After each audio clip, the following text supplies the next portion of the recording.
നമ്മളിപ്പോൾ ടെക്നിക്കലായിട്ട് പറയുമ്പോൾ ടെക്നിക്കൽ ഒന്നുമില്ലാത്തൊരു പടത്തെക്കുറിച്ച് പറയാം. ഇപ്പോൾ ഈ നേരത്തെ പറഞ്ഞ സൈറ്റ് ആൻഡ് സൗണ്ട് എന്ന് പറയുന്ന ലോകപ്രസിദ്ധമായ ഇപ്പോൾ അടൂർ ഗോപാലകൃഷ്ണൻ സാറിനെ പോലെയുള്ള ആളുകൾ വായിക്കുന്ന അവർ പോസ്റ്റിൽ വരുന്ന മാഗസിൻ സൈറ്റ് ആൻഡ് സൗണ്ട് ഫിലിമിൻ്റെ മാഗസിൻ.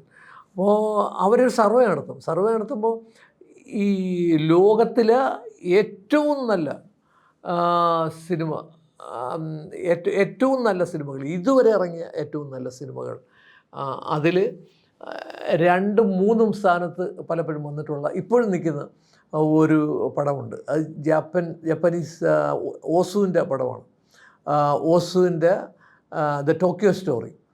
പക്ഷേ ആ ഫിലിം നമ്മൾ എടുക്കുമ്പോൾ നോക്കുമ്പോൾ കുറസോവ 1956 ഏതാണ്ട് ഇതേ പീരീഡിൽ ക്യാമറയും കൊണ്ട് വനാന്തരങ്ങളിലൂടെ ഓടി ഇങ്ങനെ ട്രാക്കിങ്ങിലൂടെ ഭയങ്കര ഫാസ്റ്റായിട്ട് ചിത്രീകരിച്ച പടം വരുന്ന അതേ സമയത്ത് ഇവിടെ കാരണം ഈ മറ്റേ ഇതിൻ്റെ കോമ്പോസിഷനും പിക്ചറിൻ്റെ കോമ്പോസിഷനും എല്ലാം ഈ കുറസോവയുടേത് ഇപ്പോഴും ഒരു വിസ്മയമായിട്ട് നിൽക്കുകയാണ്. ഇപ്പോഴത്തെ പുതിയ ഹോളിവുഡിലെ പല പടങ്ങളും ഇങ്ങനെ ഭയങ്കര മൂവ്മെൻറ്റും അതൊന്ന് മാറി അതിലേക്ക് പോകുന്ന, പക്ഷേ അതൊരു വിഷ്വലായിട്ടൊരു ഗിമ്മിക്കായിട്ട് പലപ്പോഴും അനുഭവപ്പെടാറുണ്ട്.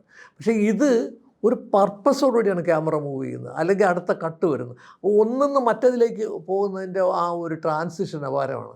ഈ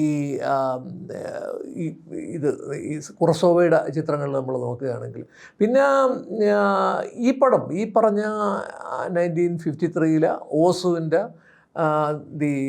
ഇത് ടോക്കിയോ സ്റ്റോറി കഥയുമില്ല പറയാനായിട്ട്. കഥ ഒരു വൃദ്ധ ദമ്പതികൾ അവർ പെൻഷനായിരിക്കുമ്പോൾ അവരുടെ മക്കളെ കാണാനായിട്ട്, അത് മക്കൾ ഡോക്ടറാണ്, ഒരാളവിടെ ഫാഷനിൽ വർക്ക് ചെയ്യുന്നു.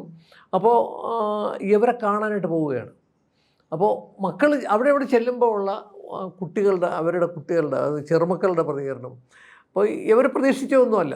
അപ്പോൾ ഇവരോട് ഇടയ്ക്ക് വെച്ച് അവർ പറയും, നമ്മൾ ഇവിടെ ഇങ്ങനെ ഭവനരഹിതരായി ഹോംലെസ് ആയി മാറിയോ എന്ന് ഇവർ തമ്മിൽ സംസാരിക്കും. അപ്പോൾ ഇവരുടെ ഒരു പ്രതീക്ഷയും മക്കളിൽ നിന്ന് അത് കിട്ടാതെ വരുന്നതും അത് നമുക്കൊക്കെ ഇപ്പോൾ ഏഷ്യയിൽ നിന്ന് വന്നതുകൊണ്ടാവും നമുക്കത് ശരിക്കും മനസ്സിലാവും. കാരണം ഇംഗ്ലീഷ് ഓഡിയൻസിന് ഇതൊന്നും മനസ്സിലാവില്ല എന്നായിരുന്നു, അങ്ങനെയായിരുന്നു ധരിച്ചിരുന്നത്. ഈ പടം യൂറോപ്പിൽ പ്രൊമോട്ട് ചെയ്യില്ലായിരുന്നു. ഇപ്പോഴവിടെ റെഗുലറായിട്ട് കാണിക്കുന്ന ഒരു പടമാണ് ദ ടോക്കിയോ സ്റ്റോറി. കാരണം അതിൻ്റെ ഹ്യൂമാനിറ്റി എന്ന് പറയുന്നത് അപാരമാണ്. കാരണം ഇംഗ്ലീഷുകാർ ഇപ്പോൾ മക്കളെ വളർത്തുന്നത് വളരെ സ്വതന്ത്രമായിട്ട് പോയി വളരത്തക്ക വിധത്തിൽ കുട്ടിയിലെ അങ്ങനെയാണ്. കൊച്ച് അവർ വളരെ സ്നേഹത്തോടുകൂടിയാണ് കുട്ടിയെ വളർത്തുന്നത്. പക്ഷേ അങ്ങ് വലുതായി മുതിർന്ന് വരുമ്പോഴത്തേക്ക് അവരുടേതായ കാലിൽ നിൽക്കത്തക്ക വിധത്തിൽ പോകാൻ വേണ്ടി പ്രാപ്തരാക്കുന്ന രീതിക്കാണ് അവർ വളർത്തുന്ന കുട്ടികളെ. എന്നാൽ തന്നെയും ഈ അച്ഛനും അമ്മയും എന്ന് പറയുമ്പോൾ അവർ തമ്മിലുള്ള ബന്ധം, അപ്പോൾ അവർ കുട്ടികളെ കാണാനുള്ള ആഗ്രഹം, അതൊക്കെ ഒരു പ്രധാനപ്പെട്ട കാര്യമാണല്ലോ. ഓസു 1953 പറഞ്ഞ കാര്യങ്ങൾ ഇപ്പോൾ സായിപ്പ് കണ്ട് ആസ്വദിക്കുന്നു, അതിനെ വിലമതിക്കുന്നു. അത് നമ്മളിപ്പോൾ കാണുമ്പോഴത്തേക്ക് നമ്മൾ മറ്റു 2 കൾച്ചറിൻ്റെ മധ്യ നിൽക്കുന്ന ആളാണ്. ഇപ്പോൾ ഞാൻ പറയുന്നത് മലയാളി അല്ലെങ്കിൽ ഇന്ത്യക്കാരെന്നുള്ള, ബ്രിട്ടനിലെ ഇന്ത്യക്കാരെന്നുള്ള നിലയ്ക്ക്.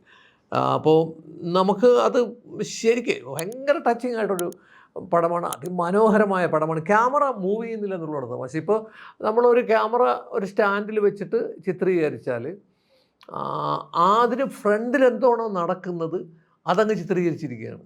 ക്യാമറ അവിടെ നിന്ന് മൂവ് ചെയ്യുന്നില്ല, ക്യാമറ പൊസിഷൻ മാറുന്നില്ല, അതേ സ്ഥാനത്തിരിക്കുകയാണ്. ഏകദേശം ഒരു സ്റ്റിൽ ക്യാമറ വെച്ചിരിക്കുന്നതാണ്. ഇപ്പോൾ അതിന് മാത്രമല്ല അതിൻ്റെ ഒരു ആംഗിൾ എന്ന് പറയുന്ന, നമ്മൾ ഇരുന്ന് ഇപ്പോൾ നമ്മൾ ഇവിടെ തറയിൽ മുട്ടുകുത്തി നമ്മൾ തറയിൽ ഇരിക്കുകയാണെങ്കിൽ ആ ഒരു ആംഗിളിലാണ് പടം, ആ ഒരു ആംഗിളിലാണ് നമ്മൾ കാണുന്നത്. അപ്പോൾ അത് കൂടുതലും പറഞ്ഞ് ബുദ്ധമതമായിട്ട് ഇതാണ് ജപ്പാൻ്റെ ജീവിതത്തിൽ. അപ്പോൾ ആ ബുദ്ധമത സംസ്കാരമായിട്ട് അടുത്ത ബന്ധമുള്ള ആ ഒരു ബുദ്ധമതം ഇതിൻ്റെ ഈ പടത്തിൻ്റെ പല ഇതിലൂടെയും ബുദ്ധമതത്തിൻ്റെ സ്വാധീനം കാണാം.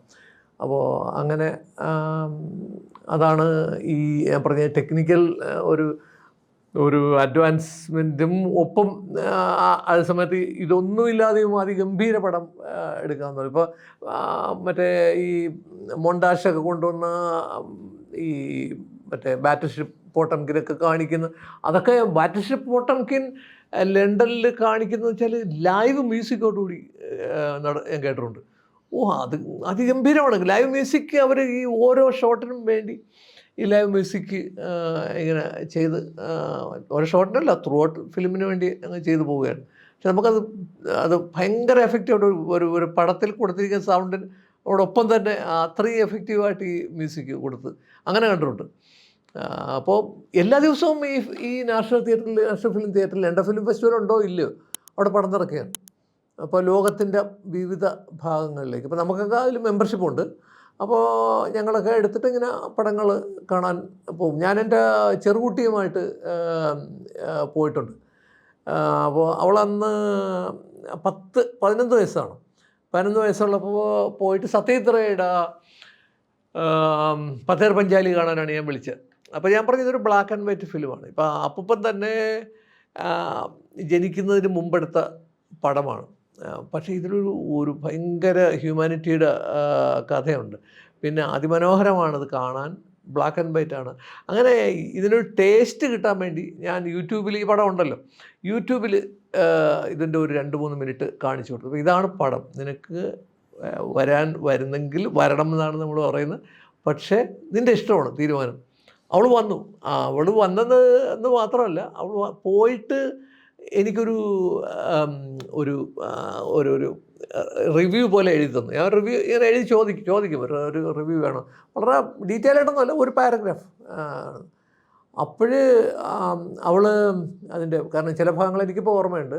അപ്പോൾ അവൾക്ക് ഇഷ്ടപ്പെടാതിരുന്നത്, ഞാനൊരു കുട്ടിയുടെ ആംഗിളിലാണ് കാണുന്നത്. ഒരു കുട്ടി കാണുന്നത് എല്ലാം അങ്ങനെ എല്ലാവരും സന്തുഷ്ടരായിട്ട് ഇങ്ങനെ ജീവിക്കുന്ന ആ രീതിക്കാണല്ലോ ഈ അവരുടെ കഥകളൊക്കെ പോകുന്നത്. അപ്പോൾ ഇതിൽ നോക്കുമ്പോഴത്തേക്ക് പടം തുടങ്ങി കുറച്ച് കഴിയുന്നതിന് മുമ്പ് തന്നെ ദുർഗ മരിക്കുന്നു, അതിൽ പെൺകുട്ടി മരിക്കുന്നു. അടുത്ത സ്റ്റേജ്, രണ്ടാമത്തെ പാർട്ട് 2 വരുമ്പോഴത്തേക്ക് അപ്പുവിൻ്റെ സ്റ്റോറി വരുമ്പോഴത്തേക്ക് അപ്പുവിൻ്റെ അച്ഛൻ മരിക്കുന്നു. അപ്പോൾ പറഞ്ഞു, ഞാൻ കാണുന്ന പുസ്തകങ്ങളിലും പടങ്ങളിലും ഒന്നും ഈ കഥാപാത്രങ്ങൾ ഇത്രയും നേരത്തെ മരിക്കില്ല. അപ്പോൾ അതെനിക്ക് ഇഷ്ടപ്പെട്ടില്ലെന്ന് അവൾ പ്രതികരിക്കുന്നുണ്ട്. എന്നിട്ട് ഇതെല്ലാം പറഞ്ഞിട്ട് അവൾ പറയുകയാണ്, after all it is a masterpiece എന്നാണ് അത് ചുരുക്കുന്നത്. അങ്ങനെ അപ്പോൾ ഞങ്ങളങ്ങനെ കാണാൻ പറ്റും. അപ്പോൾ അങ്ങനെ ഡെയിലി അവിടെ പടങ്ങൾ ഇങ്ങനെ നടക്കുകയാണ്.